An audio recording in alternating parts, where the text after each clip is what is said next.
Bonjour, bienvenue sur les clés du discernement. Alors, ça fait, un long moment effectivement que j'ai pas posté de vidéo. Ça n'a pas empêché, les abonnements de monter, en flèche vers, janvier là 2019.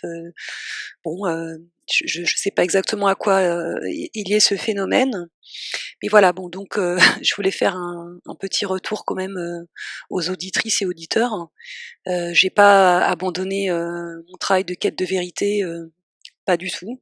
En fait, il m'arrive d'alimenter les playlists, hein, en fait, sur, des choses que je trouve pertinentes, sachant que, encore une fois, je trouve qu'en contenu francophone, il y a pas grand chose d'intéressant.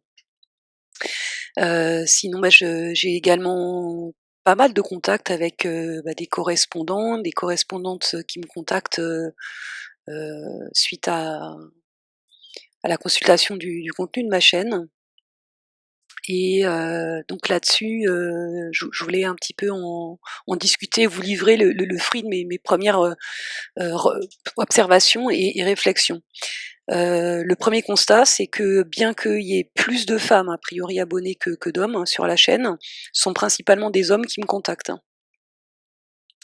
Donc ça a été pour moi la bonne surprise, hein, parce que, au départ, quand j'ai lancé cette chaîne, je n'aurais pas pensé, heu, que ce serait le cas. Je pensais plutôt que j'aurais beaucoup de contacts de la part de femmes. Heu, alors il y en a aussi, mais ce que je constate, c'est qu'il y a pas de conversation ou de relation au long cours, hein, qui arrive vraiment à s'installer avec les femmes. Alors que, j'ai plusieurs, hommes, avec qui, bon, on continue régulièrement à échanger. Précisément au sujet bah, de finalement des éléments, heu que certaines féministes, j'insiste, nous apportent pour éclairer, le désordre qui existe aujourd'hui, dans les rapports, entre, les femmes et les hommes. Et le fait de converser avec ces hommes-là me permet moi aussi d'aller plus loin, de mieux préciser ma pensée, d'en arriver en fait, heu, à éclaircir, hein, si vous voulez, à rendre simple, ce que je souhaite faire, c'est-à-dire amorcer des prises de conscience véritables sur ce sujet, hein. Parce que tout ce que j'ai posté ne vise pas à polariser du tout les gens. Mon objectif, c'est bien de dépolariser. Mais pour dépolariser, il faut bien comprendre tous les ressorts de notre polarisation. On peut pas se déprogrammer si on refuse de toucher du doigt le noyau central autour duquel toutes les autres programmations tournent.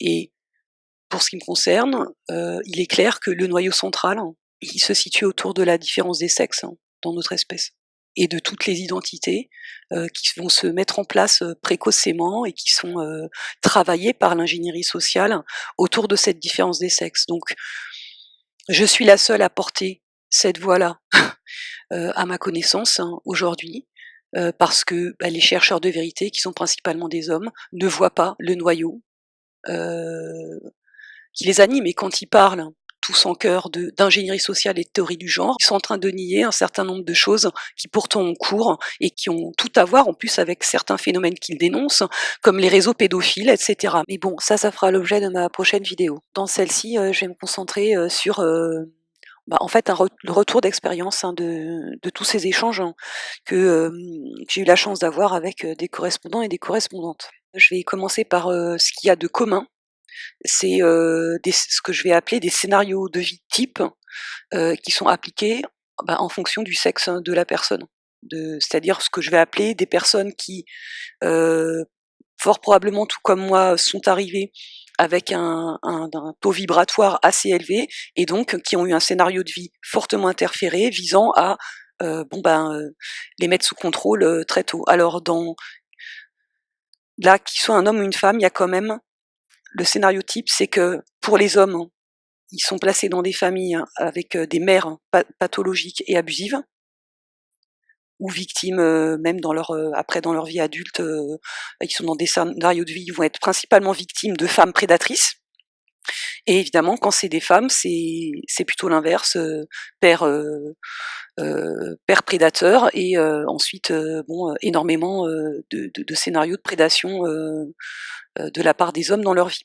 Donc il est certain que c'est hyper intéressant de procéder comme ça, en termes de scénario de vie genré, parce que d'un côté, les hommes, qui vont être dans cette situation-là, bah, il y a 0 chance qu'ils aillent, traîner, essayer de chercher des informations du côté, de certains féminismes, comme le féminisme radical pour essayer de comprendre ce qui leur arrive, puisqu'ils se voilà, ils vont peuvent pas se reconnaître dans, le ce que dénoncent, ces femmes et de l'autre côté, les femmes non plus ne vont pas, accéder à ces informations-là. Elles vont être noyées en fait dans, ce flux normatif, avec en plus toute cette propagande qui vise à nous expliquer que, nous sommes, complètement, installés dans une situation d'égalité, le mythe de l'égalité déjà là. Dont j'ai été, amplement victime et j'en ai parlé ça dans d'autres vidéos et puis même, si on sort de là, de toute manière, le New Age est là pour nous resservir, les mêmes stéréotypes, hein, pour ce qui concerne les femmes. Avec, bon, leur théorie du féminin sacré qui finalement, vise à vraiment, surinvestir la polarité yin passive, hem, dans leur vie, quoi, hein.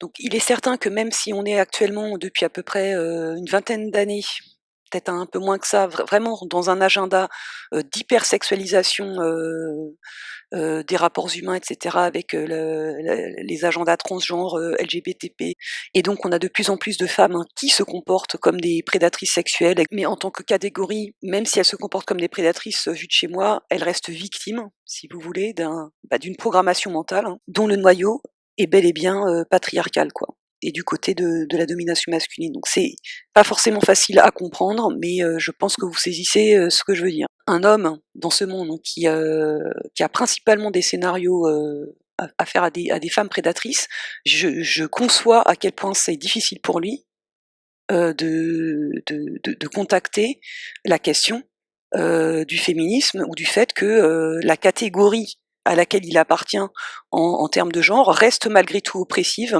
bien que lui, en tant qu'individu, c'est un scénario inverse qu'il a à vivre, quoi. Donc là, chapeau messieurs pour, à pour avoir réussi déjà, heu, à comprendre ça. C'est-à-dire de faire la différence entre la catégorie à laquelle vous appartenez et votre propre individualité. En gros, le travail que vous avez fait, c'est de désactiver une autorité, invasive étrangère. Donc là, je parle de cette archéovirilité, cette, identité, virile socialement prescrite, hein, avec laquelle vous, en tant qu'être, vous n'avez jamais pu faire. Donc de ce conflit, bah, il y a de grandes souffrances personnelles, qui ont été vécues, mais en définitive, vous êtes restés quand même sur le chemin d'installer votre propre autorité, vous, en tant qu'être, dans ce monde.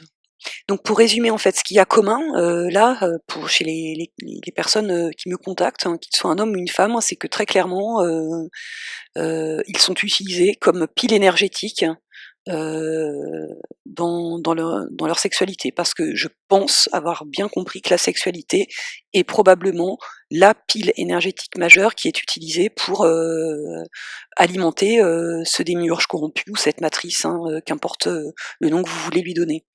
Maintenant, je passe à l'analyse genrée, hein, de tous ces échanges, hein, que j'ai pu avoir avec, les correspondants et correspondantes. Premier constat, bah, les thèmes abordés, les sujets, abordés ne sont pas les mêmes, hein. Les femmes me contactent, principalement par rapport à des prises de conscience, sur leurs croyances New Age, si elles ont vécu, quelque chose de l'ordre des flammes jumelles ou de relations orchestrées. Alors que les hommes vont plutôt me contacter, ben, par rapport en fait, au contenu, féministe que j'utilise dans ma chaîne pour comprendre ce qui se passe dans ce monde. Ils se sentent concernés, s'ils ne le sont plus au moment où ils me contactent, hein, ils sont capables de voir comment ils ont été, programmés, à une autre période de leur vie, lorsqu'ils étaient plus jeunes, d'être dans ce que moi j'ai appelé, cette archéovirilité et le travail qu'ils ont fait pour, s'en départir, hein, ou travail qui est encore en cours, pour eux. Donc ça c'est pour, bon des hommes, on va dire, d'âge moyen. J'ai aussi des correspondants, masculins très jeunes pour eux c'est différent parce qu'en fait ce noyau-là d'archéovirilité il n'est pas enraciné du tout. Donc il y a tout un pan de travail que, des hommes plus âgés, sur le chemin, ont à faire et qu'eux, clairement, ils ont pas à faire. Donc je considère, en tous les cas ça que c'est une véritable réussite, hein, pour moi. C'est parce que lorsque j'ai créé cette chaîne, je l'ai créée dans quelles dispositions? Heu, Comme j'ai dit d'ailleurs à de nombreux correspondants avec qui j'ai pu échanger, je l'ai créée cette chaîne avec une intention orientée vers moi-même, c'est-à-dire que c'est pour moi que je l'ai créée, cette chaîne, au premier abord, pour répondre à une question. Ma question, était la suivante, c'est: «Bon, est-ce que je suis, la seule en France à avoir, contacté, pris conscience de tous ces niveaux de manipulation et y a-t-il, des hommes qui sont capables de faire face à mon discours et à ce que j'ai démonté?» La réponse est oui, hein. Je m'y attendais pas, hein, mais c'est un magnifique, cadeau. Donc en faisant ça, j'avais cette intention-là qui était orientée vers moi-même, avec évidemment une attention, une disponibilité orientée vers l'extérieur. Et donc n'arrêtez pas, de m'envoyer, vos contributions, parce que, elles sont magnifiques et ça permet, de relancer, en tous les cas, au moins pour moi, une petite flamme d'espoir, quoi, hein. Autre constat, la longueur, des contributions, hein. On retombe sur, la conversation genrée et les éléments, hein, que j'ai déjà mis en ligne. Quand une femme me contacte, son mail est beaucoup plus court, que, ceux des hommes, hein. Ceux des hommes, là, j'ai des romans, hein, entiers, sur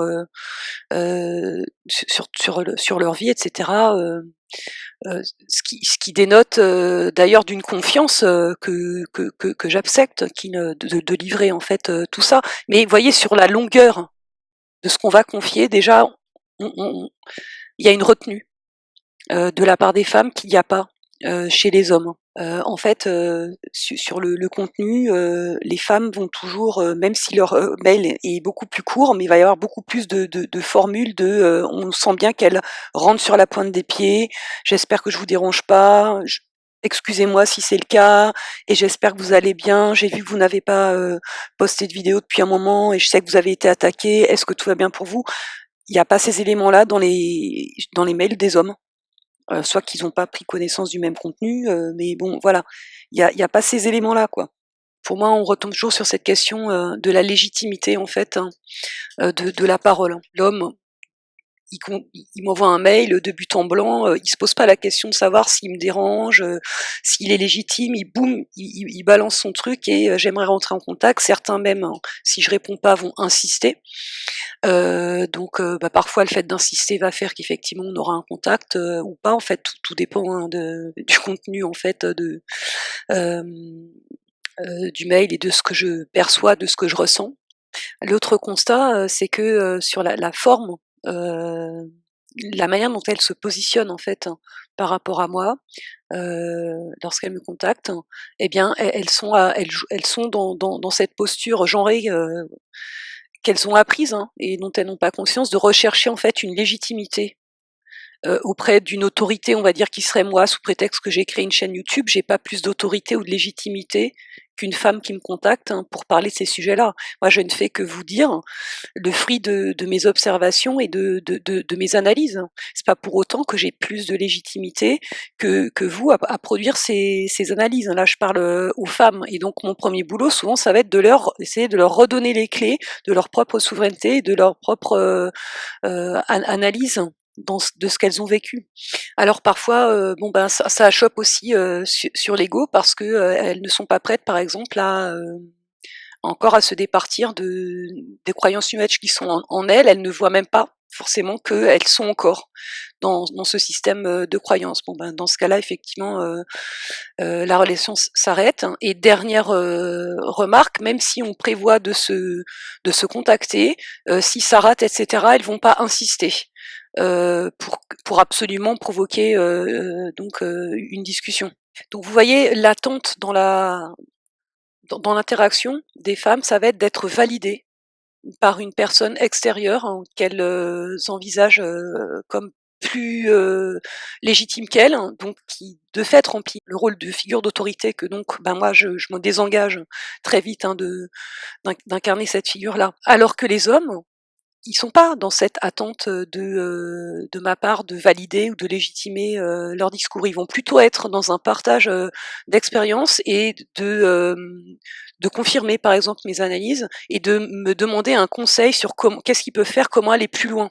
Alors ça, cette question, elle est éminemment complexe parce que une fois que en tant qu'homme heu, vous êtes dans vos interactions, dans le présent, vous avez conscience là de tout ça.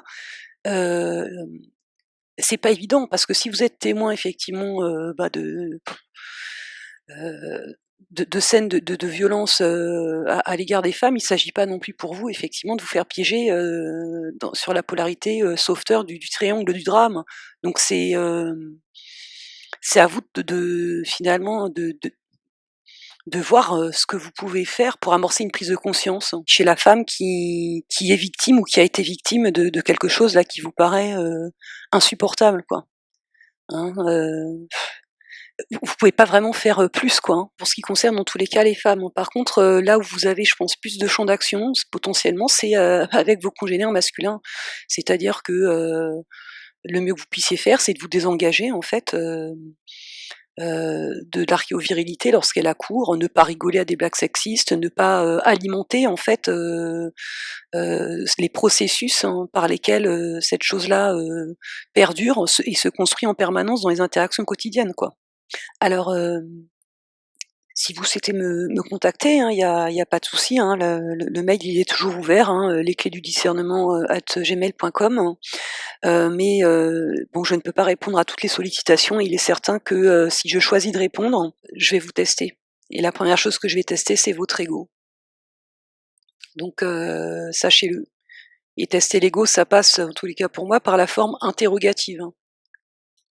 Interrogative par rapport à ce au contenu en fait, de ce que vous avez, de ce que vous m'avez, donné. Donc si déjà, la forme interrogative qui est la moins agressive, hein, qui soit, hein, bon je vais pas vous faire un cours sur la communication, mais la forme interrogative c'est vraiment, on peut pas faire moins violent quoi, hein, que d'interroger, de questionner un interlocuteur pour, soit l'inviter à mieux préciser sa pensée ou à réfléchir sur, pourquoi, il ou elle pense de cette manière,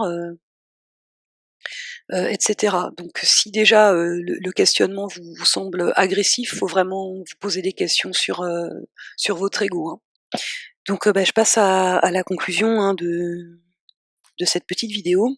Alors quel est le constat que je peux tirer au bout d'à peu près 3 ans d'existence de ma chaîne, où j'ai déployé entre guillemets «toute la puissance de feu» en connaissance que je peux avoir et qui a fait que j'ai écopé, à ma grande surprise, d'énormément de témoignages d'hommes, des choses magnifiques. Il y en a qui m'ont dit très clairement: «Oui, je sais que tu as raison, ils vont pas aller faire un site internet, cela dit, pour le dire, hein. C'est dommage, mais oui, heu, tu as bien démonté le truc et cetera. Moi, j'ai été emprisonnée effectivement dans toutes ces choses-là, de cette archéovirilité et ce sont des femmes qui m'ont soignée». Voilà, l'homme, qui m'a dit ça, je pense qu'il se reconnaîtra, s'il écoute, cette vidéo. Ça, pour moi, ce sont des véritables cadeaux, mais est-ce que vous vous rendez compte de ce qu'il faut d'efforts, de compétences, et cetera à une femme pour parvenir à vous intéresser, à être entendue sur cette question en tant que femme, hein? C'est-à-dire que finalement, je suis pas en train de dire: «Je suis, exceptionnelle», et cetera, mais j'ai conscience de disposer, on va dire, de peut-être suffisamment de connaissances, suffisamment d'éloquence, suffisamment de toutes ces choses, hein, pour que vous ayez enfin entendu ce que beaucoup d'autres femmes disent, sans l'être, hein, elles, entendues. Alors que sur tout un tas d'autres sujets, en fait, tous, un homme avec 1000 fois moins de compétences, hein, que moi, il sera tout de suite entendu. C'est ça qui ne va pas. Et pour moi, ce qui est certain, c'est que tant que ce sera comme ça, ou que la voix d'une femme devrait être portée par un homme ou aiguillée par un homme pour être entendue, on aura un souci en termes de souveraineté, sur cette planète. Voilà donc bah, j'en ai fini je crois pour cette, vidéo de reprise de contact après à peu près 1 an d'absence, sur YouTube. C'est vrai que YouTube m'a supprimé, plusieurs vidéos, les plus importantes, hein, la sexualité, numéro 3 et New Age, numéro 3, où j'expose, de manière beaucoup plus, claire, ce qui se passe en fait dans cet agenda transhumaniste, transgenre. Hem, mais également, donc sur, la scène spirituelle, bon, peut-être que j'essaierai de reprendre ces thèmes-là, d'une autre manière, hein, pour, qu'ils puissent rester en ligne. Voilà et beh, je vous souhaite, plein de belles choses et je vous dis peut-être à bientôt, pour de prochaines vidéos et d'ici là, portez-vous bien.